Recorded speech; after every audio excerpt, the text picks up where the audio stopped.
An estimated 8 million children worldwide are living in orphanages, and some Christians are saying enough is enough. They're leading a movement to put these children in safe, stable, and nurturing families. George Thomas has more on this vision to create a world without orphans.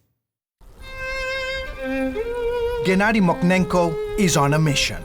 Статистика говорит следующее, что если в каждой церкви христиан... The statistics show that if 1 or 2 Christian families will take 1 orphan, we will have a world without orphans.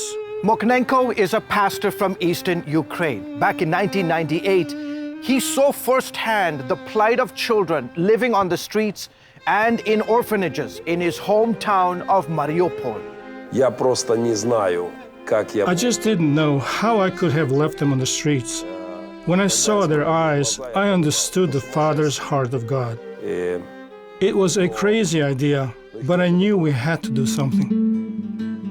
What he and his wife Lena did was remarkable. Over 18 years, they've become parents to 32 children. That's right, 32.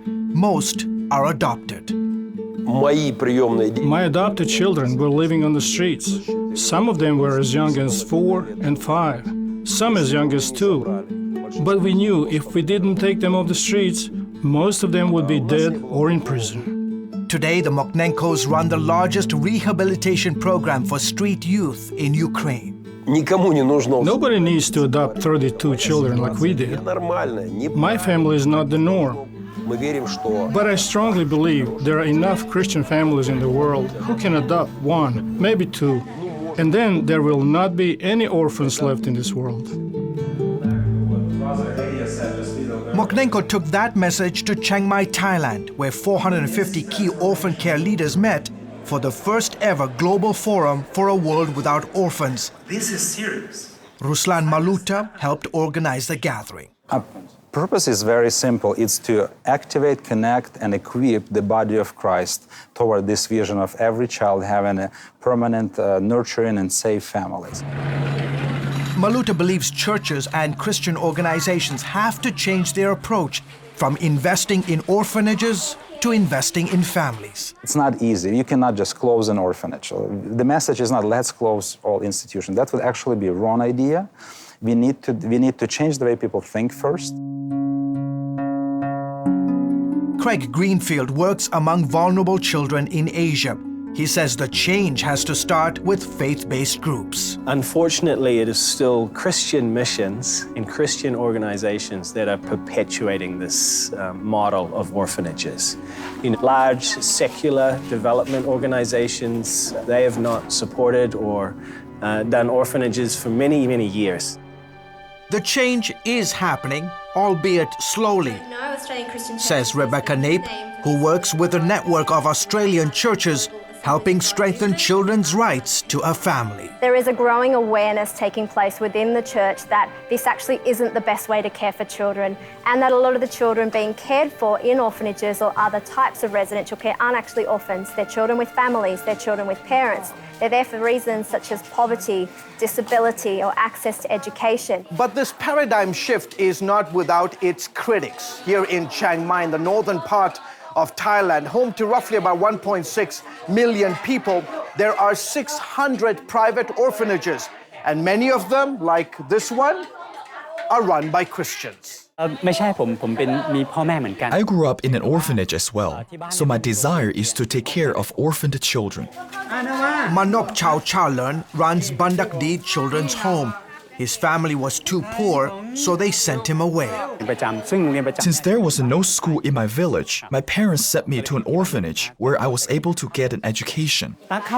He admits it wasn't ideal. Now he and his wife tried to create a family-like atmosphere for the 30 children they care for.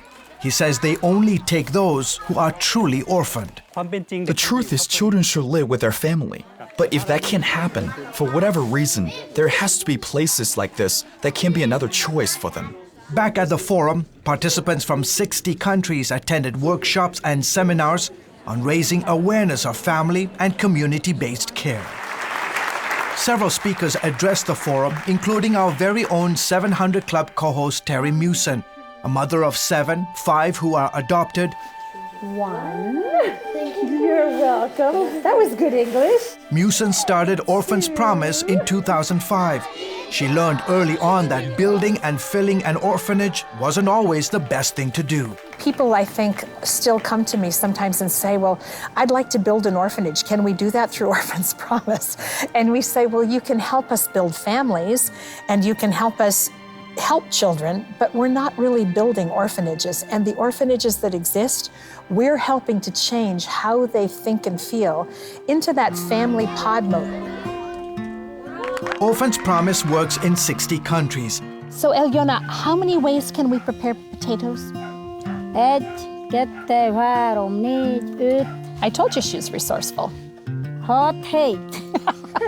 Musen says while this new shift doesn't always guarantee that children will have healthy families to go back to, it's important that the body of Christ steps in to fill the gaps. Let's step up as the people of God in whatever culture we're in, and let's take those children into a family settings. Let's help them find wholeness so that we're creating a world of healthy families.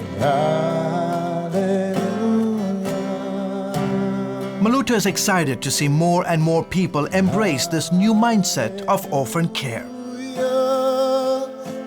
Here is the great part about this vision, that not everyone can adopt, not everyone can foster, not everyone can even engage in a substantial way in some sort of program, but everyone can do something. Everyone can be advocate, everyone can pray, everyone can champion, and anyone who spent even some time in this field knows that it's a long and complicated process, but we have to start somewhere. The forum, he says, is a new phase of that long and difficult journey toward a world without orphans.